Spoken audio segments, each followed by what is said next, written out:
President Trump with Antifa, destroy the entire organization from top to bottom. We're going to take them apart. Thanks to your bold leadership and the designation of Antifa as a terrorist organization, which is exactly what they are, Americans will no longer tolerate their unhinged violence. Thank you. Thank you very much, Pam. Christine. Well, thank you, Mr. President, and thank you for hosting today and focusing on Antifa and the terrorists that they are. Let's not make any mistake. These individuals do not just want to threaten our law enforcement officers, threaten our journalists, and the citizens of this country. They want to kill them. Their agenda is to destroy the American people and our way of life, and this president is standing in their way. He is stopping them from bringing their death and their destruction to the individual citizens in this country that just want to raise their kids and their grandkids in peace and in safety. I want to also thank everyone around this table for being so bold and so brave, for standing up and recognizing the threat that Antifa is to our way of life. By recognizing how advanced they are, how sophisticated their networks are, how they've infiltrated our entire country, and we're seeing them play out with their tactics from city to city, and how they have built out their funding mechanisms. And, sir, I also want to thank our Treasury Secretary for his work in getting to the bottom of these funding mechanisms and individuals who are perpetuating this violence on our American cities. I was in Portland yesterday and had the chance to visit with the governor of Oregon and also the mayor. They're in town, and they are absolutely covering up the terrorism that is hitting their streets. While you talked about some of the stories of our ICE agents, our Border Patrol agents, how they have been attacked, how they have been shot at, injured, the damage that they've done, these leaders in these local cities, along with Pritzker and Johnson, ignore what's going on, or, sir, they're helping Antifa cover it up. We have arrested dozens of individuals that are Antifa members or affiliated with them, and I want to thank our Attorney General for prosecuting them and making sure they never see the light of day again. They have been so bold in making sure we're bringing those individuals to justice. One of the individuals we arrested recently in Portland was the girlfriend of one of the founders of Antifa, and that we are hoping that as we go after her, interview her, and prosecute her, we will get more and more information about the network and how we can root them out and eliminate them from the existence of American society. I want to thank the new journalists here today for telling their stories and for being able and willing to go to the streets and to cover what's happening here in America. Many times the legacy media has looked the other way, refused to tell the stories. The networks have not really focused on what this is and what damage it is doing to our country, and how this network of Antifa is just as sophisticated as MS-13, as TDA, as ISIS, as Hezbollah, as Hamas, as all of them. They are just as dangerous. They have an agenda to destroy us, just like the other terrorists we've dealt with for many, many years. And today is the day that we have a president that won't tolerate it and will stand up and fight for the American people. So thank you for being here, for being so bold, and for standing in the gap at such a time as this. It will matter. It will make a difference, and your life will be one of significance because of what you've done today. So with that, God bless you, and thank you, Mr. President. Thank you very much. Thank you. Cash, please.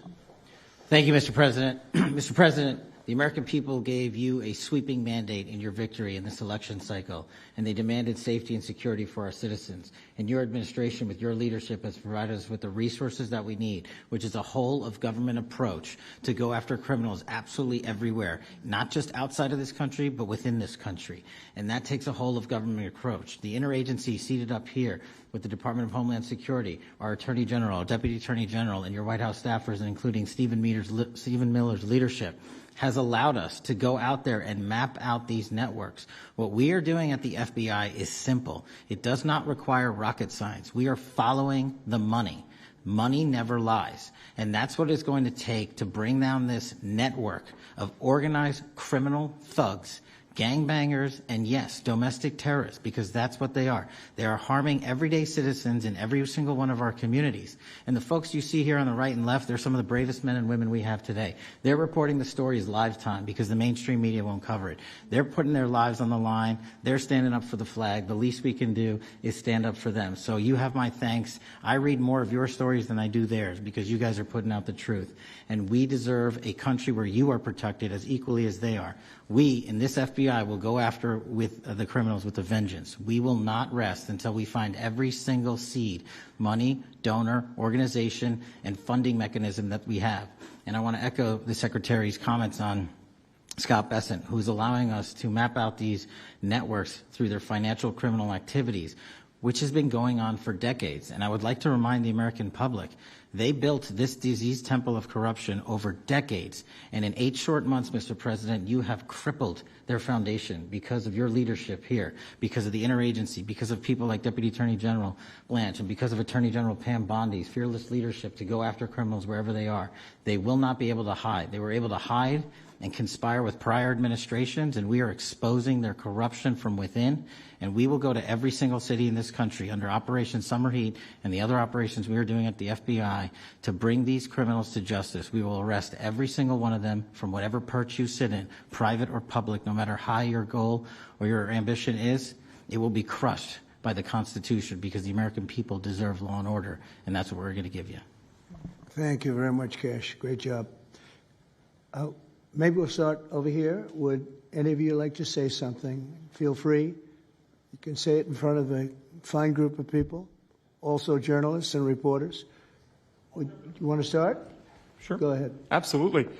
President Trump, members of the cabinet, really appreciate you guys bringing this together. And the fact that we are here today on such short notice shows how serious you guys are taking this issue of trans terrorists and frankly, the cities and police departments that are cooperating with Antifa, such as Portland. I mean, the Portland politicians are literally willing to sacrifice their own citizens just to appease these Antifa terrorists. It's sickening. I've seen it firsthand, obviously. When I went to jail that night, never expected it to happen. I thought that they were maybe removing me for my own safety. It never crossed my mind that I was the one that was being arrested for a crime after I was just thrown into a hole. I heard from the Department of Homeland Security after I had gotten out of jail, and one of your, I won't say exactly who it was, but somebody very close to Secretary Noem over here said that they were legitimately worried for my safety in the Portland jail. But luckily the Portland jail was, I was the only one there, essentially, because they don't actually arrest people in Portland, besides conservative journalists, I guess. So, look, I'm glad that it was not a good night for me. Let's just say that. It was not fun sitting in that jail, but I'm glad to see what has come of it. And I've been able to talk to a bunch of FBI agents, ATF agents, DHS agents that I didn't even know existed until I went there and went to that ICE facility. And the morale is at an all-time high. It is so exciting to see these guys know now that they have the backing of the Secretary, the DOJ, as well as the President of the United States, and they are there to do their job. They are going to fulfill this mission and deport these violent criminals. I believe one of the ones that I did a ride-along with Secretary Noem yesterday, President Trump, and there was a pedophile that had come into the country 5 times over the past 7 years. 7 years. And apparently under the Biden regime, that was just allowed to happen. That was fine. No problem. It's concerning to me that you're seeing the Portland Police Department, as well as the governor of Oregon and the mayor, of course, coming out and running defense for pedophiles that have entered the country illegally 5 times. It's crazy. I'm glad it's taking a front row seat in the media. And, they're being forced to talk about it in reality because, we're the ones that were on the ground. We're the ones that are actually reporting what's going on. Much of the legacy media has been either ignoring it or covering for Antifa for years now. So thank you guys so much for taking this seriously. And President Trump, you mentioned that flag. So remember, you put out a truth right after That's right. I saw that. Took this flag from that man that was burning it in the street. I saw it. Do you know who he is? Oh, yeah, I know exactly who it is. So why don't you give it to Pam? Give it to the Attorney General, and let's start prosecutions. Yeah. I actually have a second flag that he tried to burn as well. So I have 2 of them from the same guy. Well, you also saw what happened when that flag started burning. Everyone went crazy. And that's when it started, when they started burning the flag. So Thank you. If you could give the information, it would be great. Absolutely. And at least that horrible night made you famous. I got a text from the President of the United States, so I appreciate that. And President Trump, after that happened to Nick, I called Harmeet Dillon, and we opened a pattern and practice investigation into the Portland police very publicly as to how they let this happen. Thank you, sir. Mr. President, Brandy Cruz, you're going to hear us be very fired up today, and you can tell, and it's because some of us have been covering Antifa for 15 years and have never had anyone in a position of authority even acknowledge their existence. And I'll also tell you that I think that had you not done, the single most powerful thing you've done to deal with this scourge has been acknowledging that Antifa is a real thing. I genuinely believe there would be people at these tables who would be dead today and would have been killed in Portland had you not called them a terror organization and said we're going to bring the full weight of the federal government to bear. I talked to Katie Daviscourt in Portland the other day. She'd been assaulted all summer. And she said the same thing. They didn't seem quick to violence as soon as you made that designation.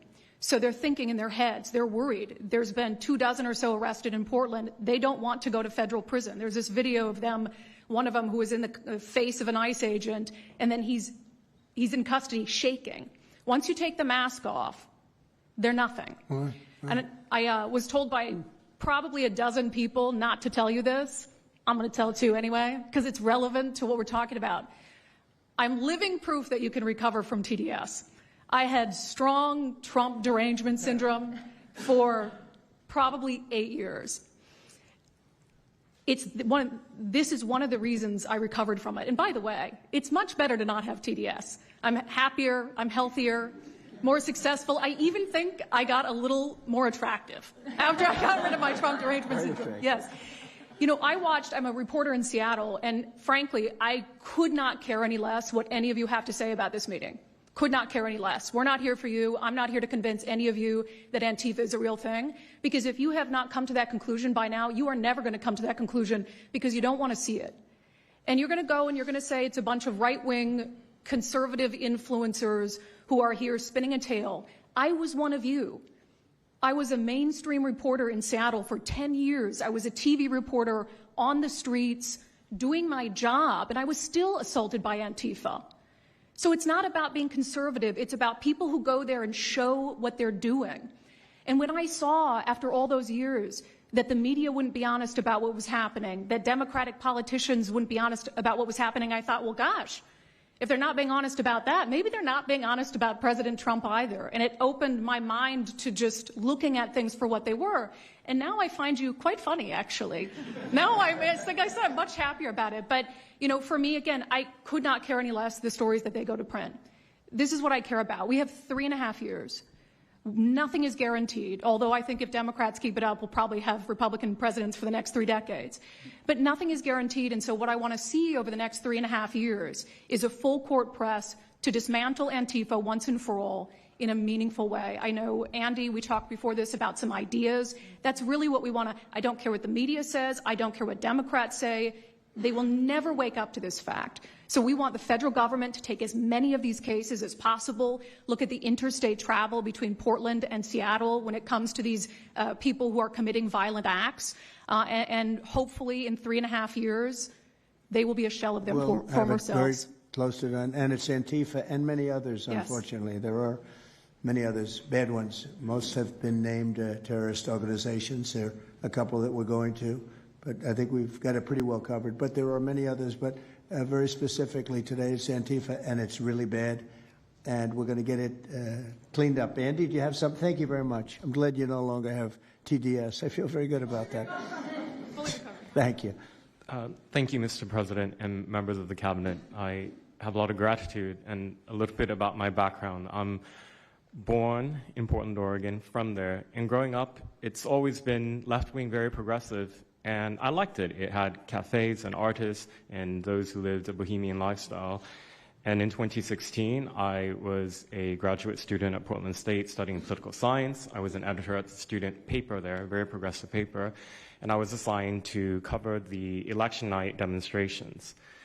Well, the elections night protests turned to riots, 3 days of violent rioting in Portland, and it was the first time that I saw groups dressed in black with their faces covered. This is 4 years before COVID. Some of them were waving the black flag of anarchism, some the red flag of Marxism. And within seconds, they would ravage one street to another, to another, to another. And the next day, I would read the legacy media, which I still read at that time and looked forward to, and I looked up to those journalists. And I was really shocked to see that the narrative was that these, in my view, anti-democratic political violence was legitimate acts of protest because people were concerned about racism or all these other lies. And so for the next 4 years, I just continued going out with my video camera. I thought, look, people can ignore what I write because of spin, but videos can quite speak for themselves. And in 2019, it led to me nearly losing my life. I was covering another Antifa protest turned riot. At that point, had been routine in Portland, and then I was ambushed in a mob beating. And I had never been in a fight. I didn't even realize that I was being assaulted until seconds in. And the punches came from everywhere on my head and my face, and I was bleeding out of my eyes and ears. And then they threw all the drinks in my eyes to humiliate me further and to laugh at me. And I was rushed to the hospital in an ambulance and CT scan, and I had subarachnoid hemorrhage, which is bleeding in the brain. I nearly died. And after surviving that, the reporting that I saw in liberal media it seemed to suggest that I had deserved it because they branded me far right. And some even went so far as to suggest that I maybe faked my injuries. A BuzzFeed reporter asked for my medical records, which I did provide, but this felt so, it's like because I didn't die in that attack, there was another round of people who wanted to finish me off. But I continued, and then 2020, Portland was really the epicenter of the longest political violence. Those months of riots, I was on the ground, undercover, and there was an assassination there. There was a supporter of Donald Trump named Aaron Danielson who was shot dead by a self-described Antifa member who then fled out of state and died in a shootout with U.S. Marshals. In 2021, I returned undercover, naively thinking that enough time had passed, and was chased through the streets of downtown and beaten, nearly choked out. The person who was trying to choke me out held me so tightly that I had the blood, the vessels in my eyes burst. So one of the symptoms were my eyes were completely red after that, and I was hospitalized. So thank you so much for acknowledging Antifa and for directing your administration to treat them as domestic terrorists. It's going to be really challenging because how they organize is that they are decentralized, autonomous, and they operate on deception. And we're still to this day told that they don't exist, that it's a figment of our imagination. I think the DOJ could look at federal conspiracy charges. The state of California and San Diego County last year broke up an Antifa cell in San Diego. And I think maybe perhaps the State Department should designate Antifa, its international arm, as a foreign terrorist organization, FTO. So thank you so much for this invitation, Mr. President. Thank you very much, Andy. Great. That's a rough time you had, huh? So the chokeout was almost the end, you felt? Yeah, that was my only near-death experience in my life, and I'm quite shaken when I think about it now. It really feels unbelievable to me that on the streets of America that this type of violence against citizens could become so routine and accepted and cheered on by people. Although, in the immediate aftermath of Mr. Kirk's assassination, we saw again that type of depravity play out on quite large swaths of the left. So there's a deep sickness that's in this country right now, and it pains me a lot to acknowledge it. Yeah, the amazing thing is you look at Portland, and you see fires all over the place. You see fights and, just violence. It's just so crazy. And then you talk to the governor, and she acts like everything is totally normal. There's nothing wrong. It's almost like, are you waking up from a dream or something? You see it on your network. You see it all over the place. And It's so bad. It's so crazy. It's like the movies you see for the kids. I guess not only the kids, adults also, where you have these bombed out cities and these bombed out people. It's like worse than that. I don't think they could make a movie as bad. And then the governor will get up and say, I don't know why they're coming here.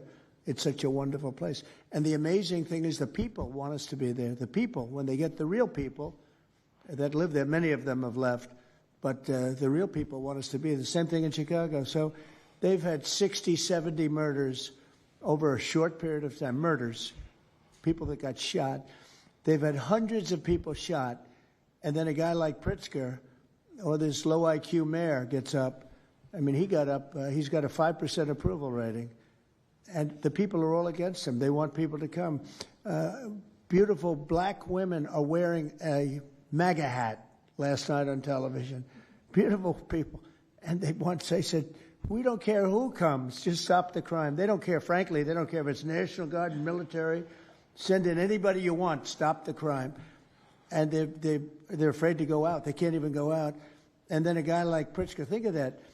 50, 60, 70 people over a short period of time murdered, actually murdered, mostly gun violence, but knives, but gun violence, they're murdered, and hundreds of people shot. They had one weekend where they had like 18 murdered and 71 shot. But they said, you know what their excuse is? Yeah, but it was a long weekend. In other words, it was a long weekend, so that was okay. And then Pritzker gets up and he says, like, I don't know what they're talking about. We don't have crime here. They're crazy. I think actually they're petrified. You know, their families live there, everything else. I actually think they're scared. Pritzker was a failure in his family. They threw him out of the family business. Guy's a loser. But you know what? I believe they're scared. They're actually frightened for their lives. Jack, please say a few words.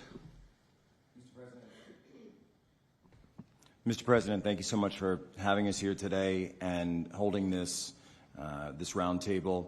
Antifa is real. Antifa has been around in various iterations for almost 100 years in some instances, going back to the Weimar Republic in Germany. And it's now been just under 1 month since we saw a far leftist murder Charlie Kirk, and we saw thousands upon thousands of people, other far leftists and people in positions of authority, people like nurses and pilots and doctors and HR departments celebrating the death and the murder of Charlie Kirk. This sickness that's out there is absolutely real. And Mr. President, thank you for mentioning the fact that one of the bullet casings read, "Hey fascist, catch" on it. One of the other bullet casings right next to that had Bella Ciao written on it. Now, Bella Ciao is a song that is known in Antifa circles as the international anthem of Antifa. And all of us around this room that have studied Antifa, we're very familiar with these symbols. And Mr. President, I think the situation is getting worse.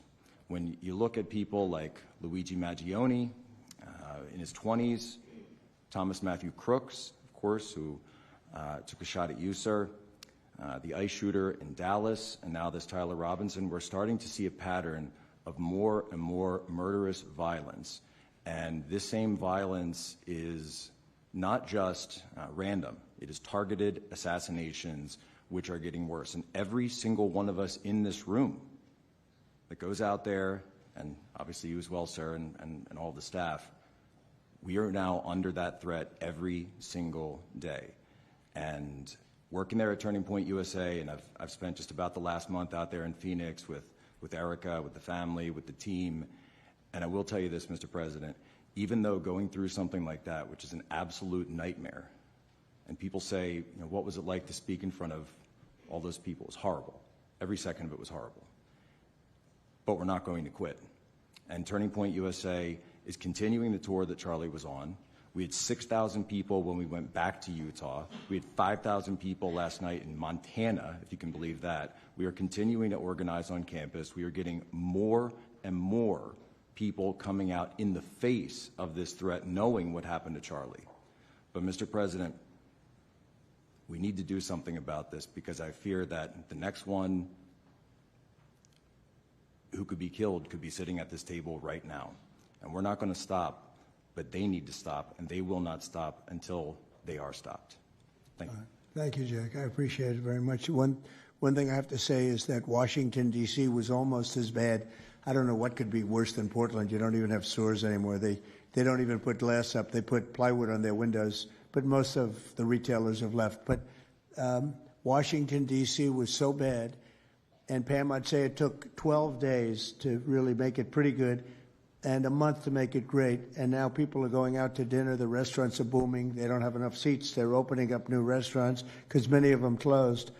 And people are walking down the street totally safe. A reporter, I'm not sure if she's there. I can't see somebody reported there. She is. She was violently assaulted.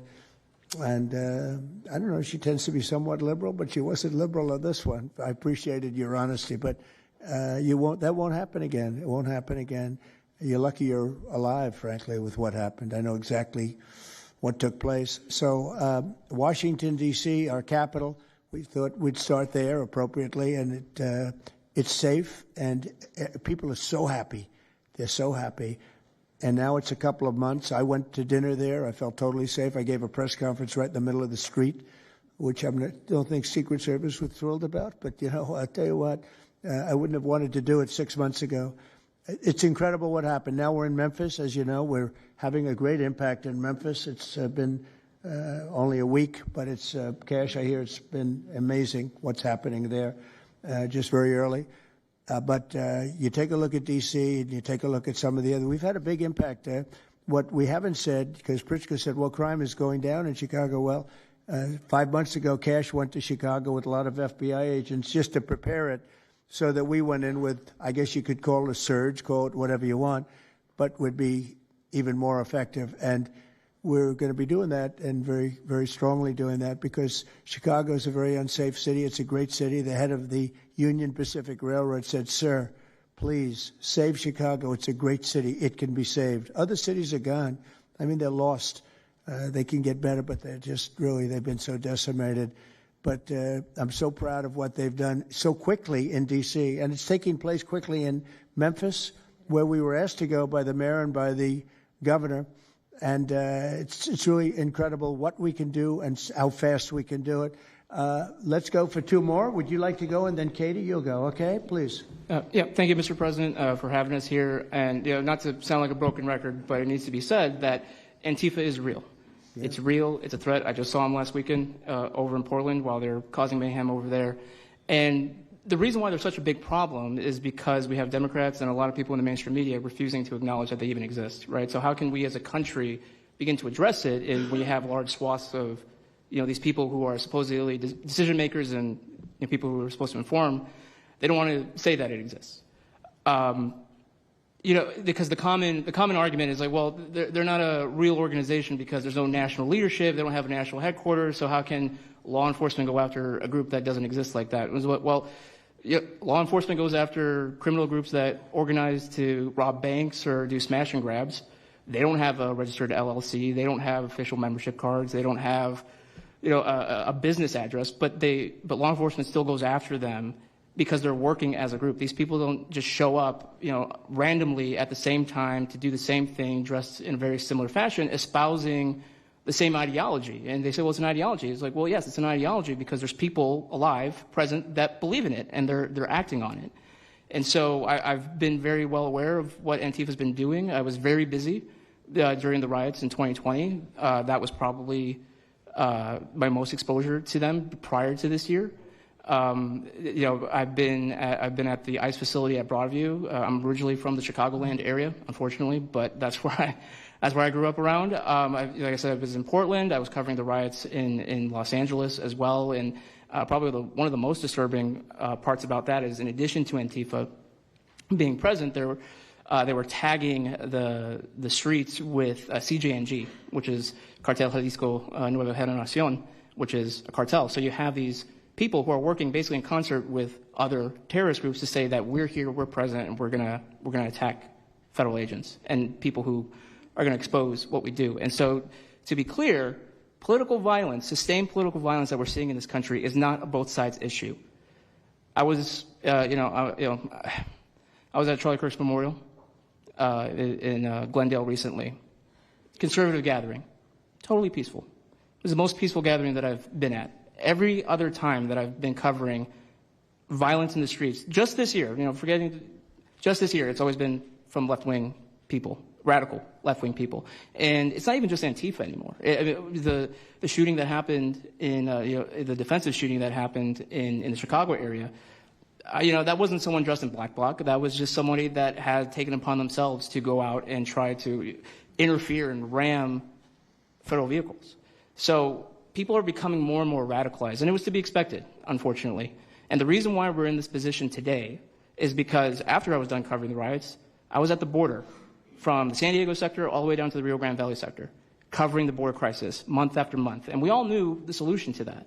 We all knew why it was happening. It's because, well, it's racist to have a border. It's like, well, actually, it's not, but okay.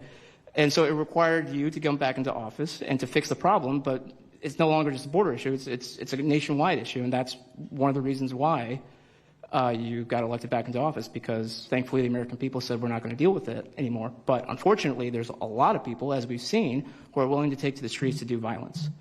And that's a scary thing, because typically when I was in 2020, I was covering Minneapolis, Los Angeles, Portland, Seattle. I was over in Chaz, and that was to be expected. But now, because the issue of immigration, illegal immigration, is so widespread, riots can happen anywhere. Attacks can happen anywhere. So that's why it was weird kind of going back to my home state to cover this violence. I mean, just after the Dallas shooting, they were chanting outside Broadview, shoot ICE, shoot those, efforts, shoot those efforts. So I'll just leave that. Thank you so much again for having this. This is very dangerous.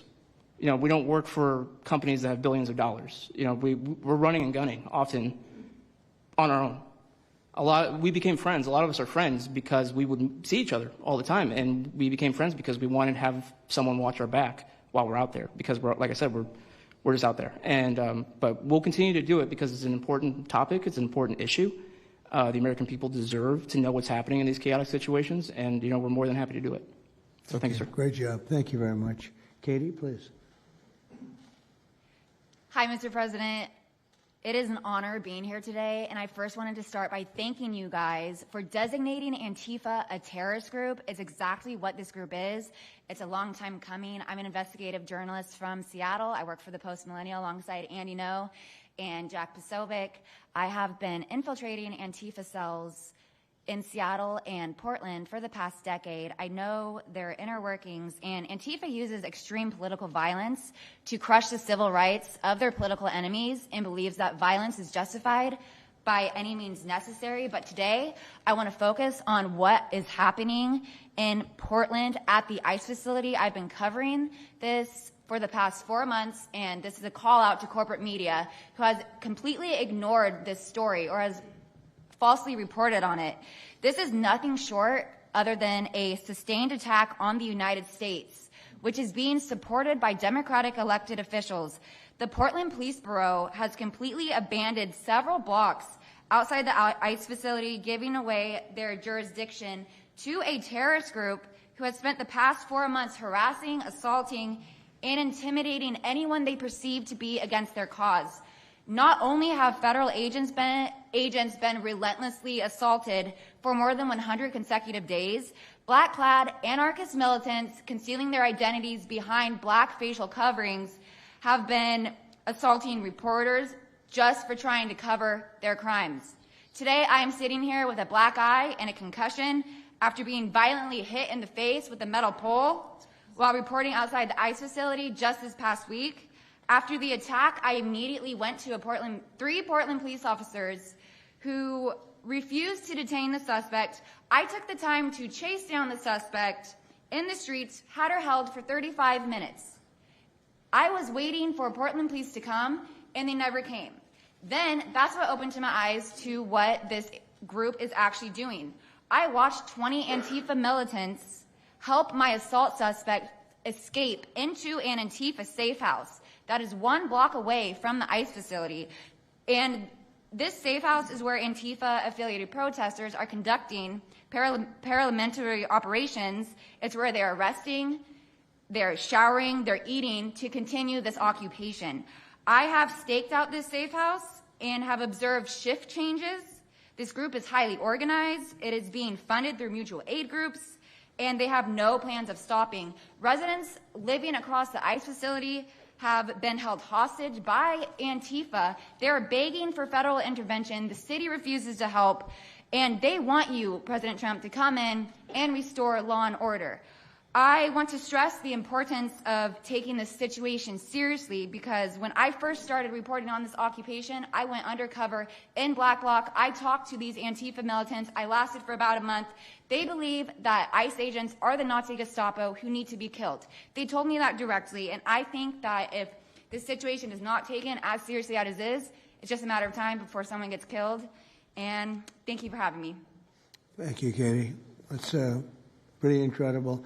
The only question nobody can answer is why. Why are they doing this? They're like insurrectionists. They're terrible people. But you really wonder why. Why are they doing it? What are they gaining other than they're obviously paid? They're paid a lot of money. Go ahead, please. Mr. President, if I can answer that question, the reason why they're doing it is because the same media that's sitting in this room with us has declared all of us at this table Nazis and fascists, and they've been doing this for years. This is why Antifa feels emboldened to attack us. Now, almost every single person at this table has been threatened with a steel bat. We've been assaulted, we've been harassed, we've been threatened, and that is in huge part due to the media. So my message right now is for you guys. Because 2 years ago, back in 2020, by the way, I was censored for my reporting on Antifa here in Washington, D.C. You were talking about how safe it is now, Mr. President. It wasn't so safe back then. Back in 2020, I watched as a father was being mobbed and surrounded by Antifa members as his terrified, crying children looked on and the police here did nothing. I watched as a woman had her hair violently ripped out of her skull simply for waving an American flag on the streets of Washington, D.C. And by the way, if you guys try to go and find any of this footage, you won't find any of it because Twitter deleted all of it because our president shared my reporting and they deleted my entire account immediately after. So now, if you want to know what happened in 2020, all you're going to see is the media headlines that said that it was fiery but mostly peaceful. Thanks for that one, CNN.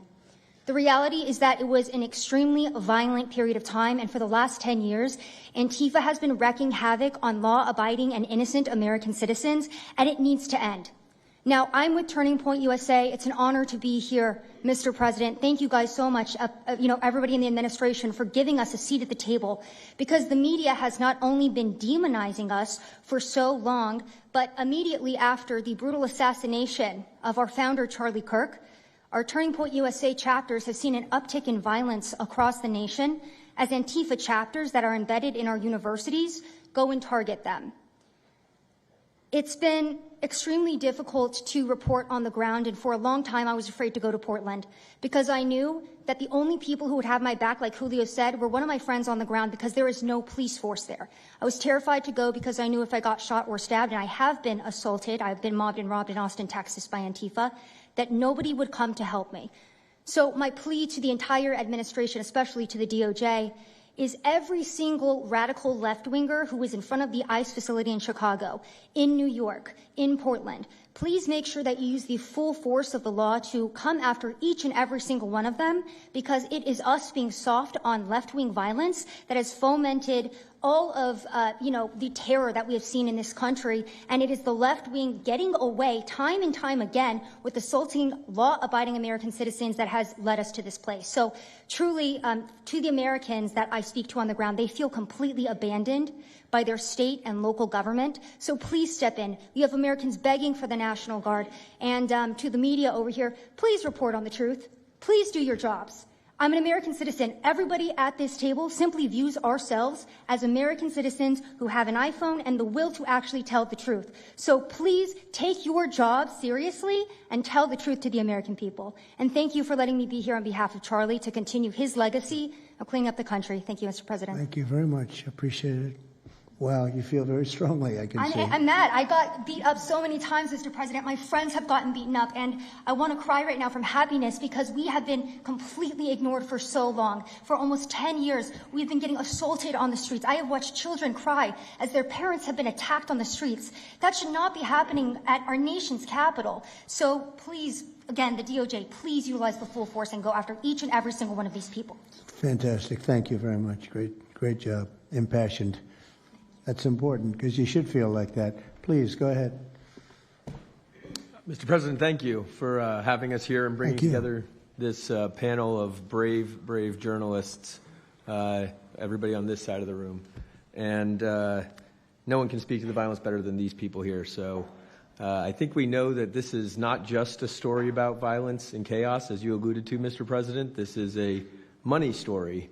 And at the Government Accountability Institute, my colleague and I, Peter Schweitzer and our team, we followed the money, and we followed it to the top of what we call the protest industrial complex, Riot Inc., and we found a network of NGOs. It's not just the Soros network, the Open Society network, it's other funding networks, the Arabella funding network, the Tides funding network, Neville Roy Singham and his network, Foreign Cash, and it's also big left-wing funders. Some of them are not citizens of this country. Mr. Hans-Jörg Wyss of Switzerland. They're pouring money into this entire ecosystem. And so I want to share 3 money facts with you about what we call Riot Inc. Number one, like any corporation, Riot Inc. has many divisions. It doesn't just have the Antifa boots on the ground division. It has PR divisions. It has marketing divisions. It has a very well-funded legal division to get these boots on the ground back on the streets as quickly as possible. But it does have those investors that I mentioned. Number two, we have identified dozens of radical organizations, not just the decentralized Antifa organizations, but dozens of radical organizations that have received more than $100 million from the Riot Inc. investors. These would be the lawyer groups. These would be the groups that advocate for calling good, honest Americans fascists, et cetera.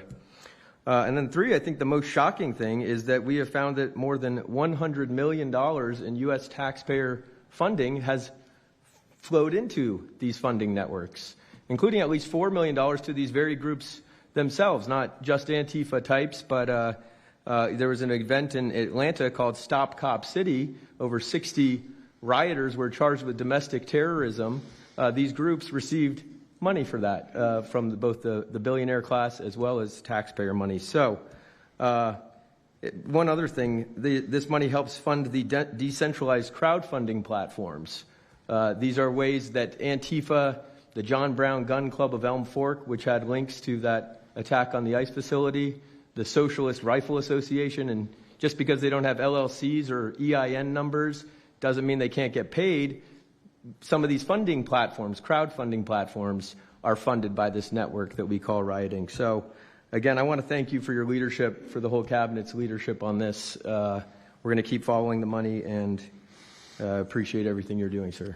Do you know the name of any of the funders? Do you know the names? Because if you do, I'd like you to give them to Cash or Pam. Absolutely. Or Christy. Yeah, we'll do that. As soon as you can. That's all of you.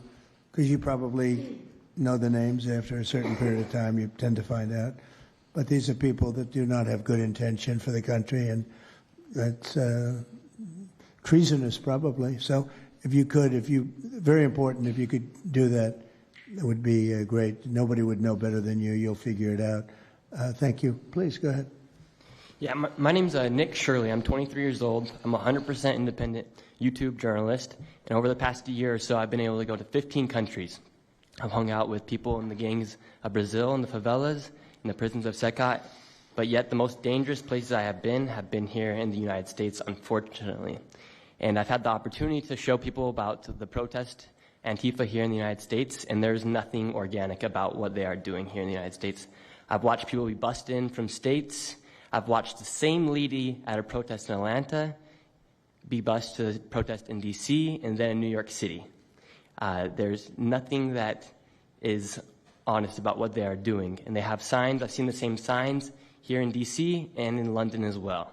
It's a big organization and corporation that they're running. And people may wonder, like, what's the threat to us as Americans if we go? Well, you'll be labeled as a fascist, you'll be labeled as a Nazi, and they'll wish death upon you because they wish death upon me. And just last week in Portland, Oregon, I watched a lady get trapped in her car, surrounded by Antifa, and her sister messaged me after seeing the video. She said, the only reason I think my sister was safe is because you were there recording. I also was chased out by a member of Antifa who said he would smoke me, and next thing he knew, a DHS sniper had lasers on his chest. If he was not there, who knows what would have happened that day. These people are very dangerous, and people wonder how they're able to do it. It's the reason is because these cities are not enforcing the law. And why should these people be worried if the law is not being enforced? And we are not far right, nor are we far wrong. We're just right. And the truth about what's happening here in America with these groups is very dangerous. And I thank you, Mr. President, and your administration as well for acknowledging that. Thank you very much. It's too bad you have to go through it. I know, it's so crazy, much. right, Mr. President? Well, you're going to get to the bottom of it, so it's a very important thing you're doing. Thank you very much. Please, Cam. Yeah, I've just got something very short. I'm attacked every time I do my job. When I leave my house to go to work, I am violently assaulted. I've had guns pulled on me. I've been bear sprayed. I've been beaten down. I've been almost killed. So my question for all of you is, how would you feel if every time you showed up to work, masked militants tried to kill you? Because that's how we feel. That's our lived reality. And you guys go and tell us that we're liars, the riots aren't that bad, right? I've never seen any of you guys on the ground. In fact, I've never seen anybody representing the companies you work for on the ground. You guys come to us for interviews that never get published. Stop saying we're lying. We're not. We risk our lives every day to do the job that you guys are too afraid to do. What network would you say is the worst, if I could ask? Oh, man, yeah, that's a real tight spot. Honestly, it's a simple question. Well, there's a lot of people in this pool, and I would say I'm not talking about Fox. I'm not talking about Newsmax or any outlet that resembles them, so I'll let you guys put the pieces together on who I'm exactly talking about. Who would you say? Which network? MSNBC, for sure. Oh, they're terrible. I agree. They're CNN, probably close, yeah. Yeah, I'd rate it that way, yeah. MSNBC, that's Brian Roberts. Yeah. That he allows that to happen is a disgrace. Absolutely. And CNN is second.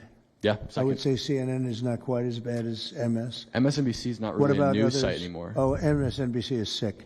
Yeah. They're sick. Well, sir, it's also else? just the stories that they publish about what's the ICE enforcement operations that are so heavily slanted that it's no longer, as I was saying, no longer just Antifa, but Americans that are becoming radicalized. So they've been very irresponsible with how they've been reporting. Who is that?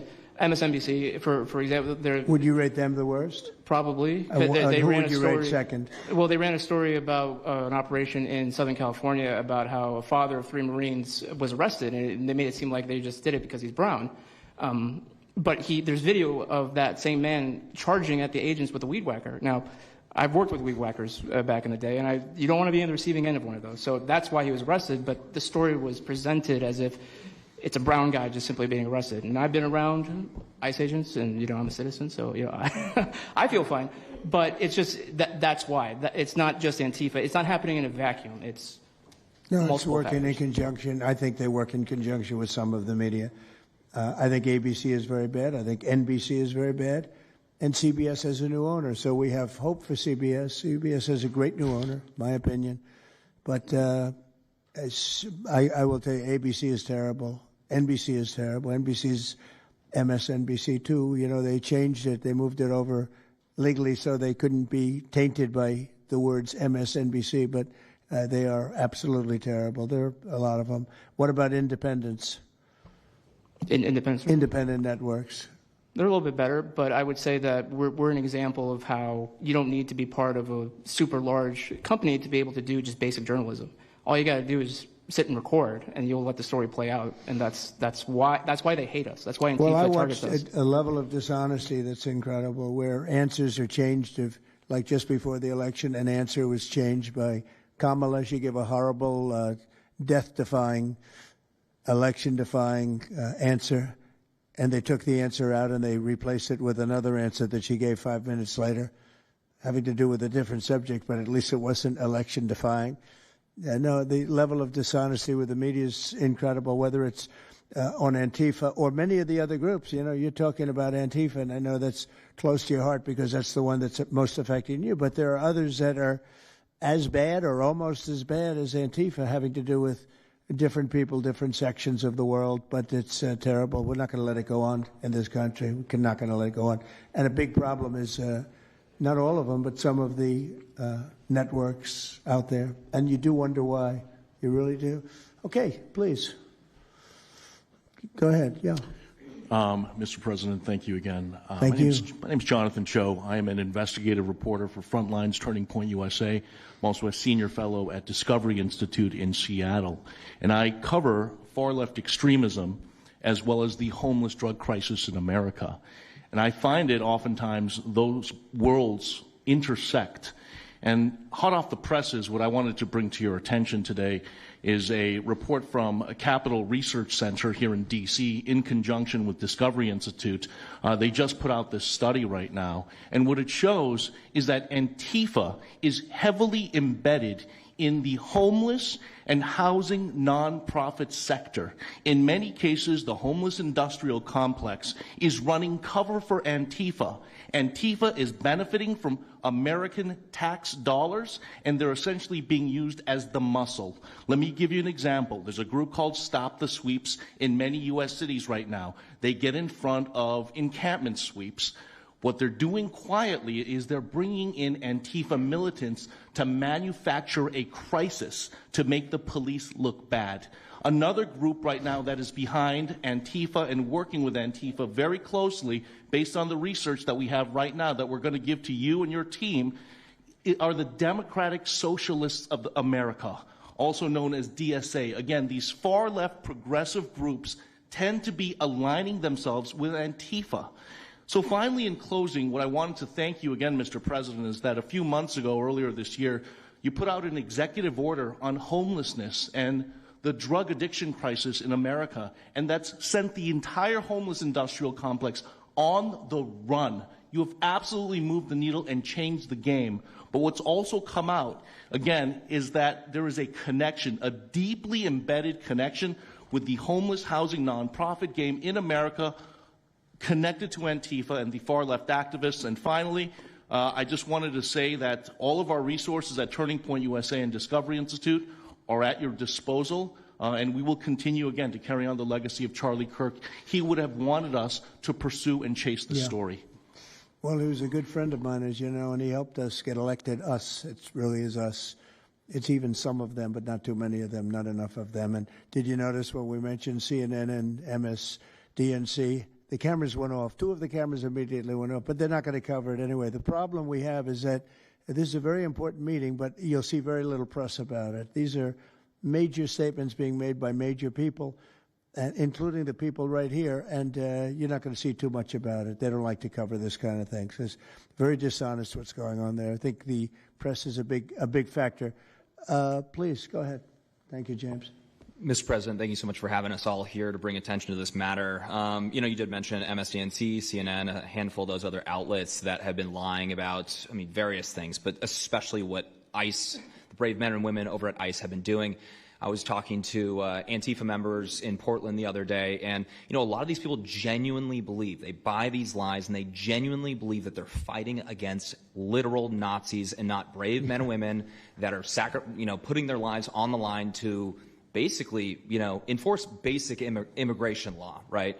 That everyone seemed to agree with up until maybe a few years ago, a handful of years ago. So once again, thank you so much for having me. My name is James Klug. While my primary job is traveling around the country, having conversations with Americans about various political topics and issues, I have had a lot of run-ins with Antifa over the last 5 years. And I do think that Antifa is a primary reason why many conservatives are afraid to go out and protest and make their voices heard and maybe bring friends and family to a demonstration and exercise their First Amendment right, because they are literally deathly afraid. And I talk to these people all the time.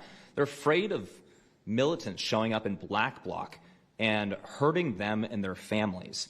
And, I've personally witnessed Antifa assaulting hundreds of police officers. I've witnessed them firebombing police departments and federal property. I've witnessed them making death threats against federal agents, police officers, journalists. I think I've witnessed every single person here, maybe not personally, but I've seen them get, hunted down and attacked. And so, this is a group that is responsible for a good percentage, if not a majority, of the violent riots in 2021 and 2020, when Democrat mayors had a kind of a hands-off approach with these left-wing militants. Just as a quick reminder for everybody, we're talking about dozens of murders that happened in those riots. We're talking about billions of dollars of damage to property and communities all over the country. We're talking about thousands of officer injuries. So this isn't just like some little thing that they're, oh, they punch a journalist here and there. No, they're responsible for a lot of damage and a lot of people that have, unfortunately died and basically suppressing people's voices, And so what I did want to talk about is to get this footage, almost every single person in the room here, to get this footage, you have to go undercover because you are at risk of being beaten or worse. You have to go undercover. You have to film low-key to capture them committing crimes. This is stuff that the mainstream media was not doing and has not been doing. They'll show when Antifa is maybe it's a little bit more peaceful, and they'll show when it's more mellow, but they'll remove the cameras when things get violent and it's actually dangerous to be here. And I have personally witnessed legacy media vans showing up at a riot 300 yards away, getting out of the vehicle, filming for 30 seconds, saying something like, fiery but mostly peaceful, packing up, and to add insult to injury, you have Democrat politicians that are saying it's just an idea, right? That's all this is. So it's just an idea. After all of this chaos, it's just an idea. Well, that idea has threatened to kill me and many of my friends that are here today. So, Mr. President, thank you so much for bringing this to the forefront, and it's definitely making a big change. Really appreciate you. One question. So why is it there are numerous groups? I mean, Antifa is terrible, but you have other groups that I guess probably are almost as bad or just as bad. Not one other group was mentioned. I'm sort of surprised at that. You just come into contact with Antifa? It seems to be that you mostly come into contact with Antifa. Please. There's a lot of overlap, and I would say that, for instance, Jonathan brought up the Democratic Socialists of America. They're basically the same thing. I mean, there's a lot of Democratic Socialists of America who are out there in black bloc, hiding their faces. And so I think we use, and I do understand, for the record, I do understand the challenge, as Andy pointed out, with Antifa as a graspable entity. I do. But at the end of the day, when you look at behavior, you prosecute behavior, right? We're not prosecuting ideas or ideology. You're prosecuting behavior. So whether you can prove that this amorphous thing is Antifa or someone has a patch that says Antifa, it doesn't matter. Did they assault someone? Did they assault a federal agent? Were they engaged in rioting? What is it? And so they're always using that, they don't call themselves Antifa, even though some of them literally do. It's called Rose City Antifa. How long has it been around in Portland, Andy? Since 2007. They call themselves Antifa. In Seattle, I was outside the federal building, and they were yelling, "There's no police here. This is Antifa land." And then at the same time, Democrats, like our governor, Antifa is an idea. But yeah, I think Antifa can overlap with a lot of other entities and organizations. Okay, very good. Thank you. President Trump, I just wanted to add this real quick because you were asking which mainstream media outlet is the worst. What I think, it's any of them that decided to call Kilmar Abrego Garcia Maryland Dad. Because when I'm out there on the street talking to these people, they call Maryland Dad is this human, he's actually a human trafficking MS-13 gang member that's illegally in the country. But the amount of people on the street that I spoke with that thought that he was a U.S. citizen that was being deported to Uganda is dangerous. These people genuinely believe, based on what comes out of the garbage standing over here, that you guys are deporting U.S. citizens. So that's what's causing all these when problems. you have a governor like Pritzker in Chicago, where you have Illinois, which is in a lot of trouble. Chicago's there, potentially great city again. It's not great now, but it could be great again. That's why we have to get there soon, because eventually you can't do that. What makes a man like that say that things are wonderful? Why doesn't he say, we love that President Trump is going to come and help us clean up Chicago and make it safe again, as opposed to fighting us and pretending that there weren't 50 murders and 200 shootings and all of that? Why is that? Go ahead, Nick. To spite you. To spite the administration. That's simply what it's about at this point. Because, if you go and talk to some of these citizens, like, I'll use Portland as an example again, because I've been there for so long now. You talk to the neighbors that live in the apartments next door to the ICE facility. There are veterans with PTSD that live there, and they're here all night long, screaming, fireworks being lit off by these rioters, children crying because they, can't sleep at night and they're scared of all the noise outside, and they can't leave. They can't. I mean, they got a lease. You can't just leave. These people aren't wealthy individuals, and that's one of the major problems here. And these people are afraid to come out and speak out, and they're getting no help from their government at all. They've been begging for the noise ordinance to be enforced outside of their apartment complex for months now, and the city of Portland has ignored them every single time. The victims are, as I said, they're afraid, but the governments aren't doing anything because they want to spite the administration. It's all political. And the politicians make you feel like you're foolish, like there's something wrong. How could President Trump be saying that about Chicago? And yet the night before you see that, 11 people were shot, 5 people died, and you have him talking about like it's a wonderful situation. They make you feel guilty. And a lot of people don't get over that. They just don't get over it. I think they convince the people. Do wealthy people leave too or not? Places like Portland, are the wealthy people leaving? People that can leave, are they leaving? I think that they're moving to the areas that have been gentrified. I mean, the Oregon governor, when she was saying, we don't need Trump here, she's walking around. It's a very tight shot, if you notice that. And she said, Portland's just fine. Look at me. And they'll focus on the couple areas of Portland that are very nice. Well, she was saying that, and there were explosions in the background. Mm-hmm. Yeah. I mean, there was a reason they cropped it in. Explosions in the background. Sir, anybody have anything else to say over here?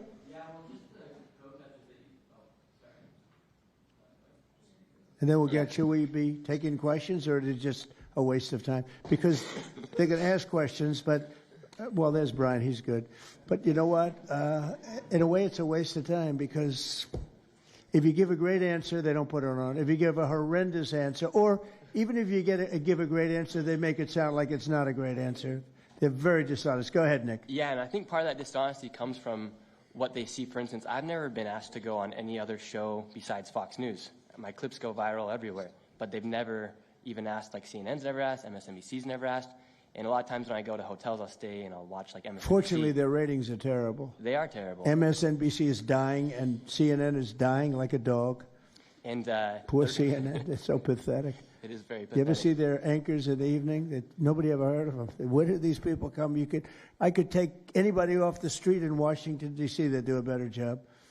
Yeah, and it's not hard to show what's going on these days. You literally have an iPhone and you can post it on X. They don't believe in the star system, It's just one of those things, right? Mm-hmm. Okay, Nick, you finished, Nick? Yeah, Are you very finished, much. Nick? Good job. Thank you very much. Well, you've been through hell, I tell you that, but you're really incredible patriots, incredible people. Go ahead, please, Brian. Brian, go ahead. I'm so thankful for each and every one of you here right now, and I'm very grateful that my network, Real American Voice, has partnered up with many of you. Jack and Sylvan, you have a show on a network. Many of you, Savannah, have appeared on a network as well, so thank you for being here. My question is this: in terms of following the money, I would just notify that the city of Austin is cleared to vote tomorrow to basically waive a $120,000 fee so that a No Kings, basically an anti-Trump rally, can occur in their city. They're bypassing the fees, rolling it to the taxpayers. So my question is to you: what can the people of Austin, Texas do right now to make sure that their tax dollars don't fund a No Kings anti-Trump rally coming up? Well, you just tell me. I would love to do something about that. Bring a lawsuit, do something. The best thing you can do is have honest elections, because the elections are totally rigged in so many of these places. You take a look. The people, they're all loving you. They can't breathe. They love so much, every one of them. You don't see one negative. Then all of a sudden you lose the election by 20 points. The elections are so rigged, and we proved that in 2020 more than any other time.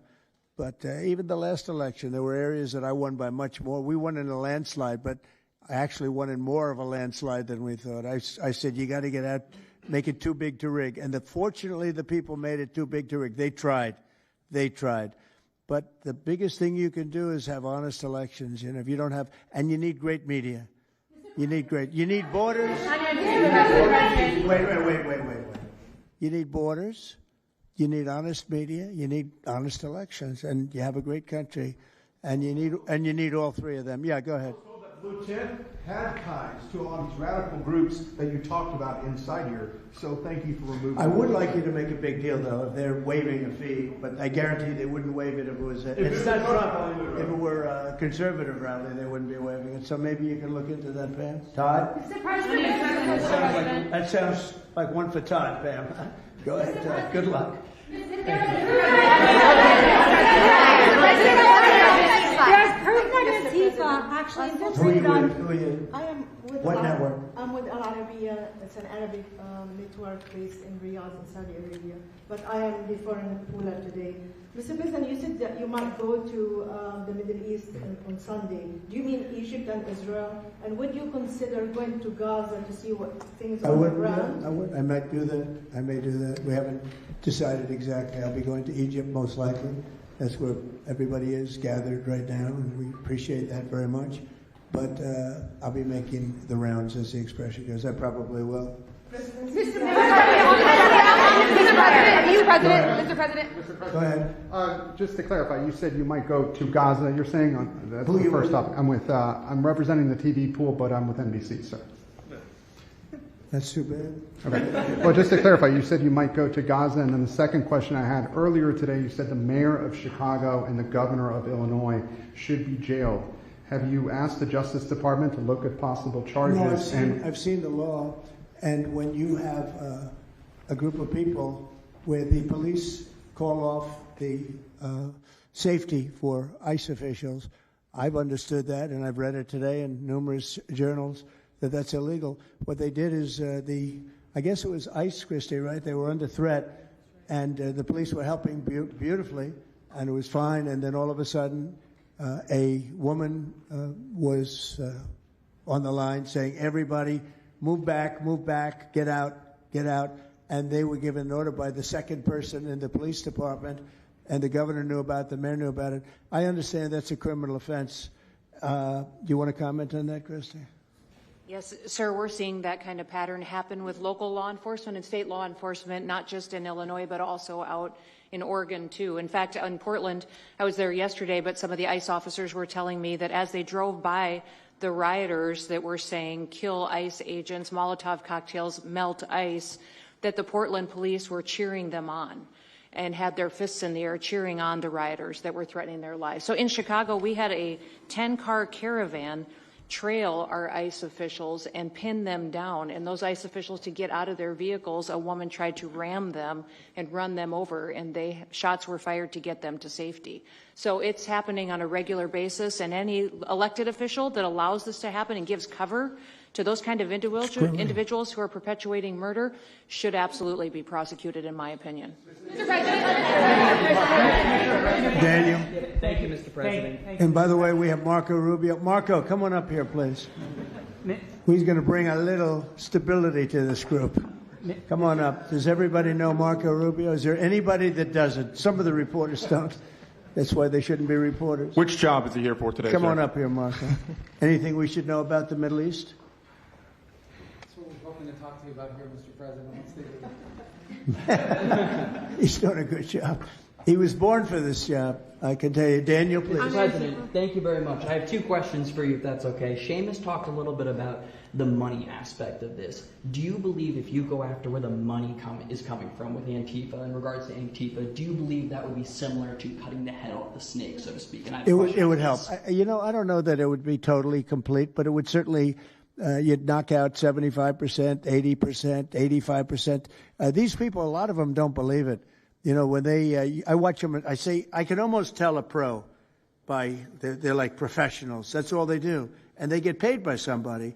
I think it would knock out a lot of it. Yeah, not all of it maybe, but a lot of it. And then a follow-up to that is a lot of the people who we've listened to over the last hour, they've emphasized that Antifa, it's not necessarily this big organized thing. It's a bit ambiguous. It's deorganized. I think that's one of the words that Andy used. What is the challenges of going after a group that makes it intentionally difficult to go after and find? That could be for you, the Attorney General, anyone up there. Well, they're smart people, and they deceive. A lot of them are crooked people. A lot of them have been staying out of trouble their whole lives, and they've been bad from the day they were born, frankly. But these are sick people. Pam, go ahead, please. Well, they're smart, but they're not smart enough. Oh, my microphone's broken. They're smart, but they're not smart enough. They have been covered by these liberal cities for so many years. And that's why we're all working with Treasury, with all these different departments to find the criminal conspiracy. Okay. I'm just giving. Yeah, I was just given a note by the Secretary of State saying that we're very close to a deal in the Middle East, and they're going to need me pretty quickly. So I will take a couple of more questions. Please. Thank you, sir. I also have two questions for you, if I may. Have you given any more thought to possibly suspending habeas corpus to not only deal with these insurrectionists across the nation, but also to continue rapidly deporting illegal aliens? Yeah, it's suspending who? Habeas corpus, sir. Oh, I don't know. I'd rather leave that to Christie. What do you think? No, sir, I haven't been a part of any discussions on that. All right, go ahead.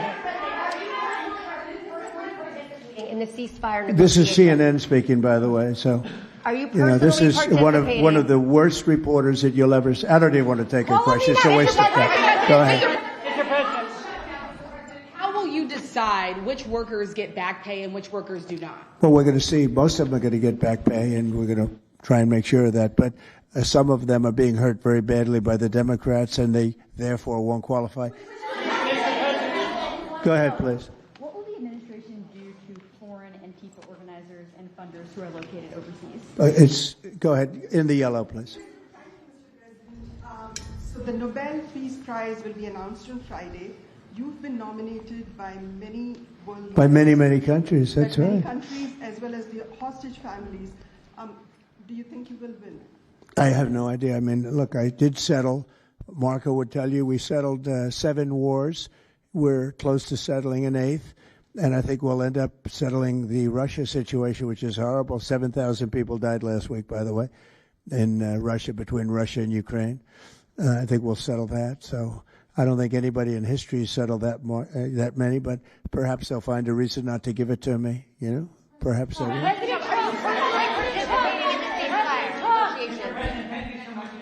Thank you. Going to the shutdown quickly, what is your position on the extension of health care subsidies, which is what Democrats are asking for? Well, all I want to do is very simple. I want to get the country open, and then we're going to discuss that. And we'd like to. Obamacare is a horrible mess, and it has been from the beginning. We want to make it better, stronger, even if it costs more money, we want to make it better. The Democrats want to make it worse. The Democrats want to approve health care for illegals coming into our country, many of them coming in from prisons and mental institutions and drug dealers. They want to give them health care. We don't want that for our people because that's going to destroy the health care that we already have. We'd like to make Obamacare better for people, less expensive and better health care. Yes, ma'am. Mr. President. I'm wondering if you've been briefed on the organization and funding of Antifa, and if so, what have you learned? I have been, and they have pretty good knowledge, but they're going to have a very good knowledge. And I really ask these very brave patriots that we're surrounded with today to let us know, because I think you probably have some pretty good ideas. And even if you're not sure, let us know and we'll figure it out, okay? If you could do that.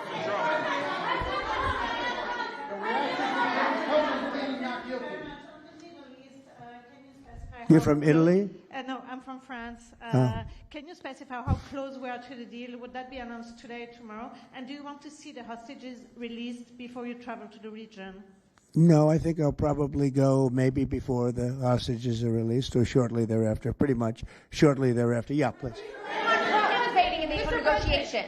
Go ahead. Who are you with? The Center Square. I had the honor of asking you originally if you would designate Antifa a terror organization. And I stand here before you today, and I'm echoing what Andy said over here. Are you going to work with your administration, as the Secretary of State's here, are you going to work with your administration to designate it a foreign terror organization? You mean a terror? Antifa? A foreign terror organization. Well, has that been done? Pretty close, right? Would you like to see it done? Yes, Mr. President. You think it would help? They have foreign links I'd be glad all to across do it. Western I think it's Europe, the kind of thing I'd like to do. If you'd like, does Middle everybody East. agree? If you agree, I agree. Let's get it done. Okay? Let's get it done. Marco, we'll take care of it. Mr. President. That's international, you mean? Yes. International. Yes, Mr. President. Sounds good to me. Foreign terror organizations. Steve, are you okay with it?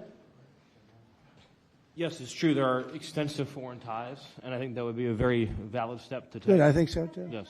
Good, I think it's a good point. Thank you. President, are you planning on fully participating in this? On the shutdown, we are now about 1 week away from military service members missing their paychecks. We'll always take care of our military. Would you encourage Congress to pass a standalone bill to pay our service members? Yeah, that probably will happen. We don't have to worry about it yet. That's a long time. You know what 1 week is for me? An eternity.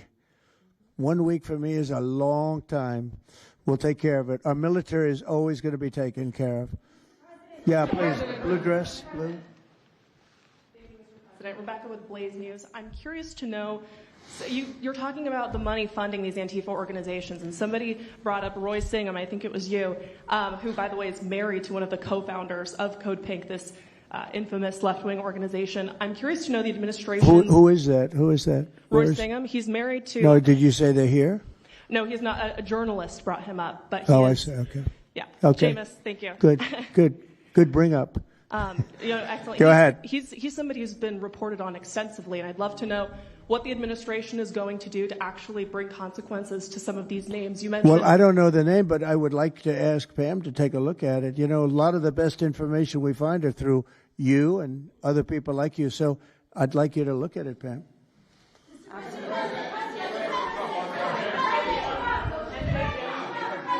In the back, please. Proof that Antifa did infiltrate on January 6th, dressed up like Trump supporters and incited violence. Is that something that you would want the new J6 committee at Congress to look into? Well, I've heard that. They dress up like, they're fresh out of MAGA, but they have nothing to do with MAGA. And they make trouble and they try and blame it. And yeah, we know some of that and we will be acting on some of that. We've seen it. So I think you could stay a little longer, but you know, the problem is, although you have some very honest journalists in here, you also have some largely dishonest journalists like MSDNC and CNN. I think they're very dishonest, unbelievably, like a waste of time even talking to them. But I have to go now to try and solve some problems in the Middle East, although I'm very well represented by our Secretary of State. He could probably do an even better job than me. But who knows? We don't want to take any chances. So we're going to go and do that. If you'd like, Pam, would you like to stay for another 5 minutes, 10 minutes while we have all these great people? And I'll let Pam and Christy take over and get some good points out. I just want to thank the people around the table in particular. You've been amazing. You've been brave. You're real patriots. You're real patriots. And at some point, we're going to have to look into, at least in certain cases, rewarding you with some very important medals and honors, okay, as we have done and will be doing with Charlie Kirk. You know, Charlie is getting the Presidential Medal of Freedom, which is our highest award outside of the Congressional Medal of Honor. And I think they're sort of even. One's civilian and one's military. But unfortunately, the civilian sometimes is military also because of what we have to go through on the streets of this country. I can only tell you this. We have a great nation. We have a nation that's right now the hottest in the entire world. We're the hottest nation in the world, despite all of the things we've been saying today. But that's going to make your job easier because nobody's doing better than we are financially. We've never done better. We've had, I think, 58 stock market increases since I've been top, meaning record increases. We have never seen anything like it, and we're going to keep it going. That makes it a little bit easier for what we're doing. I guess maybe it also makes some people crazy because they don't want to see us do well. But we're the hottest nation anywhere in the world, and we were a dead nation 1 year ago. I say it all the time. We were a dead nation. Now we're the hottest nation in the world, and that's said to by every leader. One of the reasons that we have every country already signed up or just about to sign, every country in the world on this whole mess we have going over with Hamas in the Middle East and all of the things you see, is they respect our nation. A year ago, you wouldn't have been able to get it. You certainly couldn't have gotten it with Biden. You didn't know where the hell he was. But a year ago, you wouldn't have been able to have a situation like this. So I just want to thank the people around this table and certainly the officials around the table because they've been incredible. They've been brave. And I watched yesterday, Pam, and I watched a little bit. I thought it was so good. I rounded up and I watched it late in the evening because I thought you were fantastic yesterday. You really, look, you had some wonderful senators, some great politicians asking you very fair questions, and you had some real slime balls. But I thought you were amazing, so thank you very much. And Christy, thanks for the great job. Cash, thanks for the great job. Always my man back down there. He's the silent type, but he's a hell of a lawyer. Thank you all. We're going to get peace in the Middle East. That's what we want to do. Thank you very much, everybody. What specifically makes you so hopeful, Mr. President?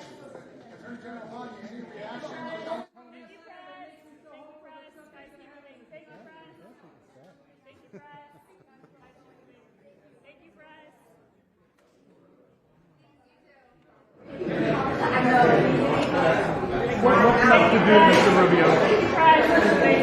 Mr. President, what's left to do on Gaza? Thank you.